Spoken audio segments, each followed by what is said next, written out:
I watched my little girl's smile return as the whole neighborhood filled our yard with balloons. Then Karen stormed in to shut it all down. But this time, we didn't bow, and she regraded the hard way. The laughter stopped when Karen stormed through my gate, clipboard clutched like a sword, eyes sharp enough to cut the birthday balloons tied to our fence. She jabbed her finger at the rainbow-colored decorations, declaring them unsightly under HOA rules. Before we continue, please drop a like and comment below with your country and what time it is right now where you're watching. Whether it's sunrise in Australia, midnight in New York, afternoon in Canada, or evening in France, I want to know. Don't just sit back, tell me where in the world you are. Now, let's dive into the story. Her voice was sharp, slicing through the music and the kids' joyful chatter. I froze, stunned. My daughter, Lena, was holding her pink balloon bouquet, smiling wide until Karen's words stole the light straight from her little 7-year-old face. Karen ordered the balloons removed immediately, her tone colder than the December wind. She didn't care about Lena's tears. She only cared about her precious rules. When the balloons were yanked down, Lena's shoulders dropped, her lip trembled, and I saw something break inside her. That moment etched itself into my heart forever. My fists clenched. The humiliation wasn't mine, it was my daughter's. And that was worse. My blood burned hotter than the candles flickering on the untouched cake. The kids whispered in confusion, parents shifting awkwardly, pretending not to hear. But every pair of eyes darted between Karen's sneer and my daughter's silent heartbreak. I told myself then and there, this was not the end. No, this was the beginning. Karen might have won that round, but she had awakened something unstoppable.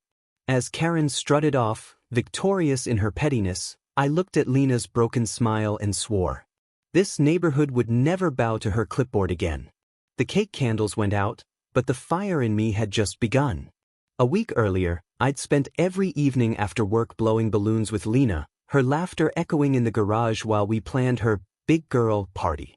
She wanted balloons everywhere, on fences, trees, even her bike. "It'll look like a fairy castle, Daddy," she said, eyes glowing brighter than the helium-filled spheres. I didn't care about HOA guidelines. My daughter deserved magic, not monotony. And for one day, I wanted her world painted in pinks, blues, and gold. The neighbors saw us decorating. Some smiled, others nodded in approval, but Karen walked by twice, staring hard, measuring every balloon with her icy gaze. Karen had lived across from me for years. She hated noise, chalk drawings, even Halloween pumpkins. Her yard was perfect, sterile, lifeless, just like her personality. But Lena didn't understand neighbors like Karen. She only saw joy. She tied bows around balloons, singing her favorite birthday tune, blissfully unaware of the storm brewing. I should have known Karen wouldn't let it slide. Every party, every holiday, every spark of joy was a personal insult to her world of order. Still, I didn't care. I wasn't raising my daughter to fear clipboards or signatures. I wanted her to know beauty mattered more than stiff rules. That night, Lena hugged me and whispered, "Daddy, this will be the best birthday ever." Her trust in me was unshakable. I couldn't imagine letting her down. And yet, the one person determined to crush that dream was already plotting her attack. Karen wasn't just a neighbor, she was HOA president, queen of bylaws, worshipper of fine print. Her clipboard wasn't a prop, it was her weapon of war. The handbook she carried everywhere dictated our lives. No basketball hoops, no seasonal inflatables, no flags except the American one, and definitely no balloon structures. Most neighbors grumbled but complied. They feared Karen's nasty letters, hefty fines, and public shaming at meetings. She thrived on power. Fear was her fertilizer. I'd ignored her before. Once, she'd scolded Lena for sidewalk chalk. Another time, she flagged my lawn chairs as clutter. I laughed then. But not now. That birthday was different. She hadn't just attacked balloons. She attacked childhood itself. She stole color from a little girl's day, calling it trash in front of friends. As I replayed her words in my head, rage mixed with shame. Why did everyone bow down? Why had we all let Karen dictate happiness? The rules were designed for appearances, not lives. They cared about property values, not children's laughter. About fences, not families. About perfection, not people. I realized the neighborhood wasn't afraid of Karen's rules. We were afraid of standing up. We were afraid of losing comfort in exchange for conflict. But comfort had already been lost. When my daughter's tears stained her birthday dress, my silence became impossible. A reckoning was overdue. Karen thought she'd silence balloons. She didn't know she had just inflated rebellion. That night, while Lena slept, I stood at my window staring at the empty fence. It looked naked without balloons, like a crime scene stripped clean. My phone buzzed. A text from neighbor Dolores. "What Karen did today was awful. We're with you." A small message, but it sparked something big inside me. The next day at work, I overheard whispers. Parents at the party had told others what happened. The story was spreading. Karen's cruelty was finally public knowledge. By Wednesday, neighbors I barely knew approached me. "That was wrong," they said. "It's just balloons. Kids should have fun." Their voices carried more frustration than pity. Whispers turned into complaints. Complaints turned into questions. And every question circled back to the same place. Why do we let Karen control everything? I realized I wasn't alone. Years of resentment bubbled under the surface. Balloons were just the match. Karen had made enemies, one clipboard note at a time. At the grocery store, old man Bryant leaned in close. "You should fight her. We'll back you up. Someone has to." His words were heavy with history. That night, I sat on the porch, listening to crickets and planning. I wasn't just angry anymore. I was organizing. Karen's kingdom was about to crumble. For the first time in years, the neighborhood wasn't silent. It was awake. And Karen had no idea her own neighbors were sharpening their pitchforks. At the next HM meeting, Karen sat at the head of the table like a general, papers stacked neatly, her smug smile ready for combat. When she called the session to order, I raised my hand. "I want to discuss my daughter's balloons." Her face twitched, the mask of control slipping briefly. Karen scoffed. "Decorations must adhere to Section 4.2. Subsection D. Unsightly structures are not permitted." She recited it like scripture, daring anyone to challenge her holiness. I stood. Unsightly? They were balloons. For a child's birthday. Who here honestly thinks balloons threaten property values? Silence followed. Eyes avoided mine, but shame was visible. Then Dolores spoke. "It was cruel, Karen. Kids deserve joy." Her voice shook but didn't break. That small rebellion cracked the room wide open. Others joined. Complaints about chalk, about Halloween pumpkins, about Christmas lights. Karen's iron grip weakened with every story. Her face grew red, her jaw tight. But Karen slammed her gavel. "Rules are rules. If you don't like them, move." Her words cut, dismissing us like children. But the damage was already done. Whispers turned into murmurs. Murmurs into mutiny. The room no longer feared her. Karen had underestimated how far humiliation could travel once it left a child's tears. I left that meeting knowing the war had begun. Karen wasn't invincible anymore. The morning after the meeting, I found a violation notice taped to my mailbox. Karen accused me of improper trash bin placement. It was petty. It was war. Neighbors warned me, "She'll target you now." And she did. Letters stacked, grass length, porch chairs, even Lena's sidewalk hopscotch. Each accusation colder than the last. But instead of retreating, I documented everything. Photos, timestamps, copies of her notices. If she wanted a fight, I'd make sure the whole neighborhood witnessed every swing. Karen thought fear would silence me. Instead, it fueled me. And every time Lena asked, "Daddy, why does she hate us?" my resolve hardened further. Dolores hosted coffee gatherings. Soon, neighbors shared stories, threats of fines, intimidation, even false accusations. Karen had ruled through division. Now she united us through hate. We created a private group chat, Neighbors for Sanity. Each new violation Karen issued became a badge of solidarity, proof of her obsession with control. The group grew louder.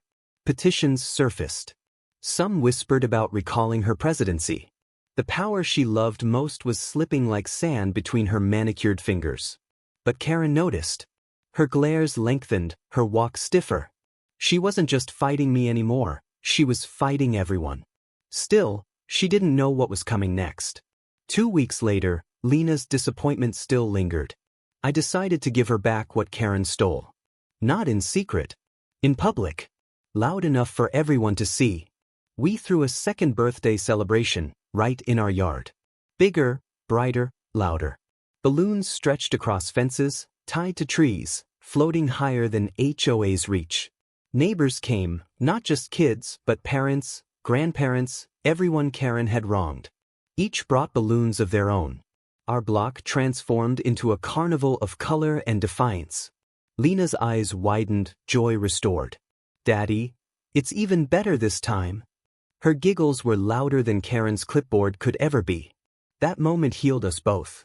Karen arrived, of course. Clipboard in hand, fury painted across her face. She demanded we stop immediately. But this time, no one listened. Parents formed a wall between Karen and the kids. Dolores raised her voice. Not today, Karen. You're not ruining another child's birthday. Cheers followed like fireworks. Karen sputtered threats, fines, lawsuits, board actions, but her words drowned beneath music and laughter. The neighborhood had chosen sides. And for the first time, Karen was outnumbered. That day wasn't just about Lena's balloons. It was about reclaiming joy. About proving that rules mean nothing without respect. But Karen wasn't finished. Her pride couldn't survive humiliation. She would strike harder. Days later, certified letters arrived. Karen had fined me $1,300 for unsanctioned decorative obstruction. My stomach dropped, but anger replaced fear. She was desperate, grasping at straws. The group chat exploded. She's insane. We should fight this. It's time for her to go. What began as whispers had grown into open rebellion. We called an emergency meeting. Neighbors packed the clubhouse. Karen sat at the front, smug again, as if her fines proved she still held the crown. I stood, holding her letters high. This isn't about property values. This is about control. About one woman deciding childhood joy is unsightly. Murmurs turned into shouts.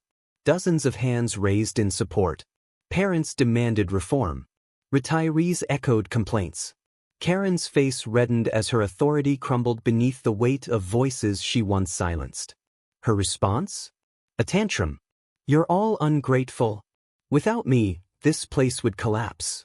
Her voice cracked. She slammed her gavel, but no one cared anymore. Dolores leaned forward. We moved to recall Karen as HOA president. Applause thundered through the room.